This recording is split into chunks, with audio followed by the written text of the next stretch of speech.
How to find all downloaded files on Telegram. Hello everybody and welcome back to our channel. So let's get started without any further ado. So for that, first of all, go ahead and open Telegram application in your mobile device.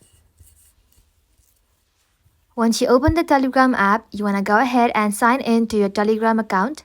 Now once you're signed in, simply tap on the settings icon at the bottom right corner. So once you're inside settings, go ahead and tap on data and storage.